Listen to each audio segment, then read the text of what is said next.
Hello Gargi, ഡ്രാമയിൽ നിന്നാണ് സിനിമയിലേക്ക് വരുന്നതെന്ന് ഇപ്പോൾ ഇൻട്രൊഡക്ഷൻ തന്നായിരുന്നു. അപ്പോൾ എങ്ങനെയാണ് ഈ സിനിമയിലേക്ക് എത്തുന്നത്, ആ ഒരു പ്രോസസ്സ് എന്ന് പറയാമോ? ഇതിൽ ശരണിൻ്റെ SRFTL ഷോർട്ട് ഫിലിം ചെയ്തിട്ടുണ്ടായിരുന്നു മുമ്പ്, അതിൽ വർക്ക് ചെയ്തിട്ടുണ്ടായിരുന്നു.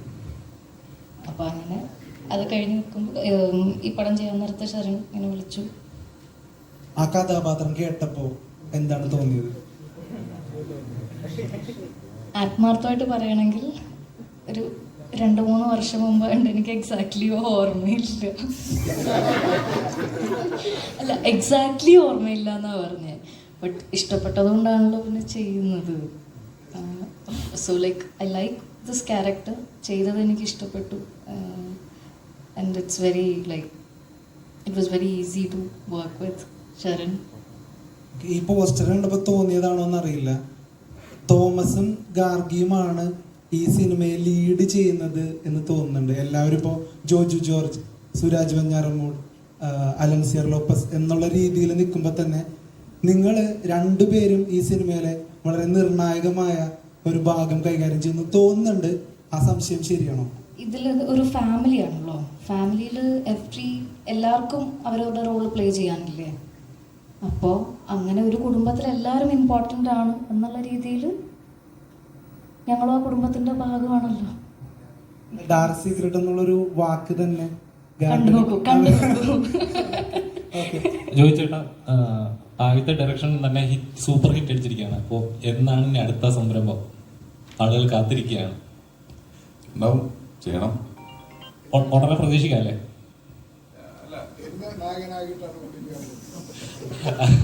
അലൻസിയറിനെ പറഞ്ഞ മാസ് ഫൈറ്റൊക്കെ നമുക്ക് പ്രതീക്ഷിക്കാം. അലൻസിയറിന് ഇഷ്ടപ്പെട്ട പടം കണ്ടോ? പടം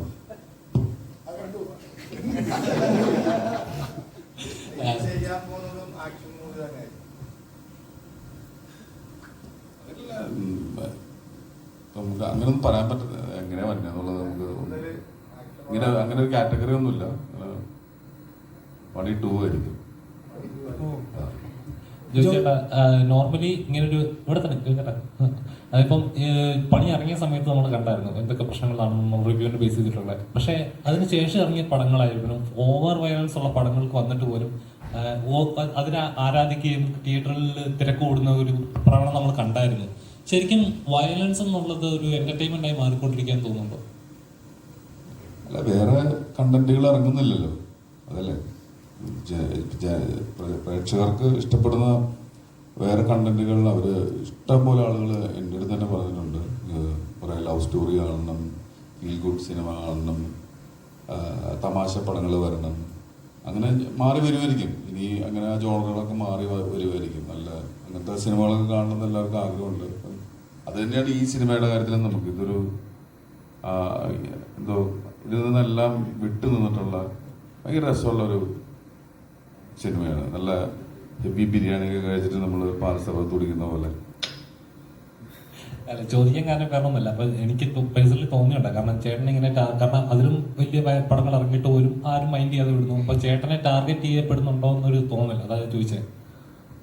അല്ല, ചേട്ടനെ ഇങ്ങനെ ടാർഗറ്റ് കാരണം അത് കഴിഞ്ഞിട്ടും വേറെ പടങ്ങൾ ഇറങ്ങി, അതിനൊന്നും കുഴപ്പമില്ലാതെ ഓടിപ്പോയി. അപ്പോൾ ഒരാളെ ഇങ്ങനെ ടാർഗറ്റ് ചെയ്ത് നശിപ്പിക്കാൻ വേണ്ടിയിട്ട് ഈ സിനിമ പറഞ്ഞ പോലെ പുറത്തുള്ളതിനേക്കാൾ അകത്താണ് ശത്രുക്കൾ എന്ന് പറഞ്ഞ പോലെ ആണോ? ചോദ്യം കഴിഞ്ഞിട്ട് ഞാൻ 2 കണ്ണുനീരിടുന്നു, വികാരമായിട്ട് 2 ഡയലോഗ് പറയുന്നു. Reel 1 million. പണിയെടുക്കുന്നവന് പണി കിട്ടും, പണിയെടുക്കുന്നവന് പണി കിട്ടും. ഇനി പണി 2ാമത്തെ എടുക്കാൻ പോകണമെന്ന്, അത് എന്നെ വെച്ചിട്ട്.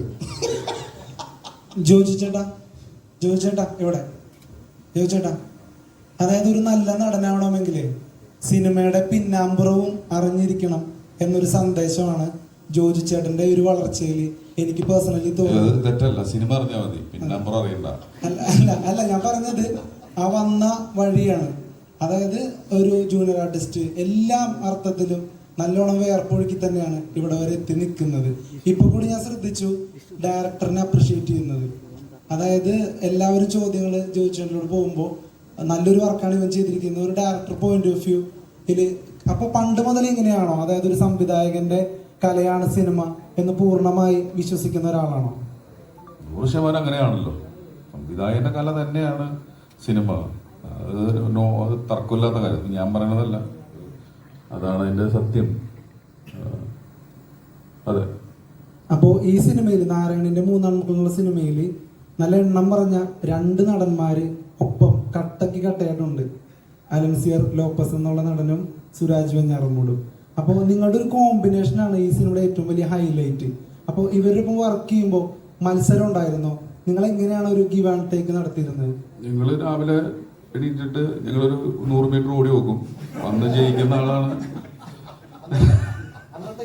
അന്നത്തെ ഹീറോ. ഒന്നുമില്ല, ഞങ്ങളെല്ലാവരും, ഞാൻ, സുരാജായാലും ചേട്ടനായാലും, നമ്മൾ പറയേണ്ട കാര്യമില്ല. ഇപ്പം നിങ്ങൾ തന്നെ പറഞ്ഞു, എണ്ണം പറഞ്ഞ് നടന്നായിരുന്നു. അപ്പോൾ അത് ഭയങ്കര രസമായിരുന്നു ആ ഷൂട്ട്. അതിലുപരി ഭയങ്കര ക്ലാരിറ്റി ഉള്ള ഒരു ഡയറക്ടർ. 28 ദിവസമല്ലേ, 29 ദിവസം കൊണ്ടാണ് ആ സിനിമ ഷൂട്ട് ചെയ്തത്. വെൽ ഡിസൈൻഡ് ആയിട്ടാണ് അത് ചെയ്തത്. അങ്ങനെ ഇത്ര കൃത്യതയോട് കൂടിയിട്ടൊക്കെ ഒരു സിനിമ ചെയ്യണമെങ്കിൽ നല്ല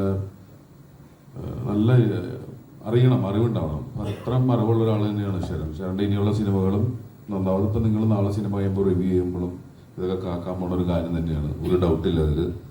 പിന്നെ ഞങ്ങൾ നല്ല അഭിനയിച്ചത് നല്ല, എന്താ പറയുക, എനിക്ക് ചേട്ടനോട് ഞാൻ ആരാധിക്കുന്ന ഒരു നടനാണ് ചേട്ടൻ. അപ്പോൾ സുരാജ് എന്ന് പറഞ്ഞു കഴിഞ്ഞാൽ എൻ്റെ വർഷങ്ങളായിട്ടുള്ള കൂട്ടുകാരനാണ്. ഞാൻ സുരാജിൻ്റെ കൂടെയാണ് ഏഷ്യാനെറ്റ് ഫിലിം അവാർഡ്സ് ഒക്കെ കാണാൻ പോവുക. അപ്പോൾ അങ്ങനെ തുടങ്ങിയിട്ടുള്ള കമ്പനിയാണ്. അപ്പോൾ ഞങ്ങൾ ഒരുമിച്ച് അഭിനയിച്ചതൊക്കെ ഭയങ്കര നല്ല രസമായിട്ടുള്ളൊരിതായിരുന്നു.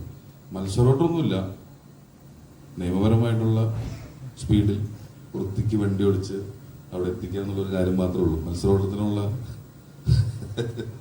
അലൻസിയറേട്ടാ, മലയാള സിനിമയിലെ അഭിനയ രാജാവായിട്ടുള്ള തിലകൻ സാറുമായിട്ട് അലൻസിയറിനെ കമ്പയർ ചെയ്യുന്ന ഒരു വിഭാഗമുണ്ട്. എന്തടിസ്ഥാനത്തിലാണ് അങ്ങനെ ഒരു കമ്പാരിസൺ ഒരു നടനെന്നുള്ളത് തോന്നിയിട്ടുണ്ടോ? അത് എനിക്ക് ഭയങ്കര സങ്കടകരമായിട്ടാണ് തോന്നിയിട്ടുള്ളത്. ഞാൻ ആർക്കും പകരക്കാരനല്ല. എനിക്കുള്ള സ്ഥാനം എന്ന് പറയുന്നത് എൻ്റെ ഈ ഇരിക്കുന്ന കസേര മാത്രമാണ്. തിലകസാറിൻ്റെ സിംഹാസനത്തിൽ ഇരിക്കാനുള്ള യോഗ്യതയൊന്നുമില്ല. ഒരാളെ നിങ്ങൾ താരതമ്യം ചെയ്തത്. നിങ്ങൾ നേരത്തെ ജോജുവിനോട് ചോദിച്ചു ഞങ്ങൾ മത്സരോട്ടം നടത്തിയത്. ഞങ്ങൾ ഒളിമ്പിക്സ് ഓട്ടത്തിന് പോയതല്ല. കല എന്ന് പറയുന്നത് കായിക മത്സരം പോലുള്ളൊരു പരിപാടിയല്ല. അതൊരു കൊടുക്കൽ വാങ്ങലാണ് കലയിൽ. ഇദ്ദേഹം തരുന്ന ഒരു ആക്ഷന് ഞാൻ റിയാക്ഷൻ കൊടുത്തിട്ടില്ലെങ്കിൽ ഇദ്ദേഹത്തിൻ്റെ ആക്ഷൻ ശൂന്യമായി പോകും. അത് പരസ്പര സ്നേഹമാണ്. ഞങ്ങൾ ശത്രുക്കളായിട്ട് അഭിനയിക്കുമ്പോൾ പോലും പാരസ്പര്യമുള്ള സ്നേഹത്തോടുകൂടിയാണ് അത് പങ്കുവയ്ക്കുന്നത്. അവിടെയാണ് നിങ്ങളത് ആസ്വദിക്കുന്നതും ഞങ്ങളുടെ ശത്രുത നിങ്ങൾ മനസ്സിലാക്കുന്നതും. അത് ഞങ്ങളുടെ അഭിനയമാണ്. അല്ലാതെ കായിക ഓട്ടത്തിൽ നേരത്തെ ജോജു പറഞ്ഞതുപോലെ ഓടി തോൽപ്പിക്കാനും ആരെയും തോൽപ്പിക്കാനും ഞങ്ങൾ ആരും മത്സരിക്കാറില്ല. അങ്ങനെ ഒരു മത്സരം ഞങ്ങളുടെ ഈ സിനിമയിലോ എൻ്റെ ജീവിതത്തിലോ ഞാൻ ഉണ്ടാക്കിയിട്ടില്ല. ഞങ്ങൾ ആരും ഉണ്ടാക്കിയിട്ടില്ല എന്നാണ് എൻ്റെ വിശ്വാസം. അത് മമ്മൂക്കയായാലും ലാലേട്ടനായാലും എല്ലാവരും. ശരൺ എന്ന് പറയുന്ന ഡയറക്ടർ നിർദ്ദേശിക്കുന്ന വരമ്പിൽ നിന്നിട്ട് വരച്ചിരുന്ന ഒരു കളത്തിനുള്ളിൽ നിന്ന് മാത്രമേ ഞങ്ങൾക്ക് ചലിക്കാൻ പറ്റൂ. അദ്ദേഹത്തിനൊരു ഐഡിയ ഉണ്ടാവും. ഞങ്ങൾ ക്യാമറയുടെ ലെൻസിൻ്റെ മുമ്പിൽ നിന്നാണ് അഭിനയിക്കുന്നത്, അല്ലാതെ ഞങ്ങൾ ഓട്ട മത്സരം നടത്തുകയല്ല. പിന്നെ കുറേ ജഡ്ജിമാർ വരും. ആ 6 ജഡ്ജിമാർ വന്നിട്ട് ജൂറി മത്സരത്തിലിരുന്നിട്ട് ആ ജൂറി മാമന്മാരിരുന്ന് പറയും ഇയാളാണ് മികച്ച നടൻ. അത് അവർക്ക് തോന്നിയതുകൊണ്ടാണ്. അപ്പോൾ അടുത്ത കുറേ ജൂറിമാർ വരും. അവർക്ക് തോന്നും ഇവനല്ല അയാളാണ് മികച്ച നടൻ. അപ്പോൾ അവർക്ക് തോന്നും അവർക്ക് കൊടുത്തോളാൻ. അത്രയേ ഉള്ളൂ കാര്യം. ജൂറിമാരുടെ തീരുമാനത്തിൻ്റെ അടിസ്ഥാനത്തിലാണ് ഈ അവാർഡുകൾ നിർണ്ണയിക്കപ്പെടുന്നത്, അല്ലാതെ ഞങ്ങൾ ഓട്ട മത്സരം നടത്തിയിട്ടല്ല. അതുകൊണ്ട് എനിക്ക് പറയാനുള്ളത്, ഇത് ഒരു വർഷം കിട്ടുന്ന അവാർഡും ഈ ഒളിമ്പിക്സിന് കിട്ടുന്ന അവാർഡും പോലെ താരതമ്യം ചെയ്യരുത്. അതൊരു കായികാധ്വാനം ചെയ്തുണ്ടാക്കുന്നതാണ്. ഞങ്ങൾ മാനസികാധ്വാനം കൊണ്ട് ചെയ്യുന്ന, സ്നേഹം കൊണ്ടുണ്ടാക്കുന്ന, പാരസ്പര്യത്തോടെ ഞങ്ങൾ സ്പർശിച്ചിരിക്കുന്ന സ്നേഹത്തോടെ ഉണ്ടാക്കുന്ന അവാർഡുകളാണ്. അതാണ് ഞങ്ങളുടെ സ്നേഹം.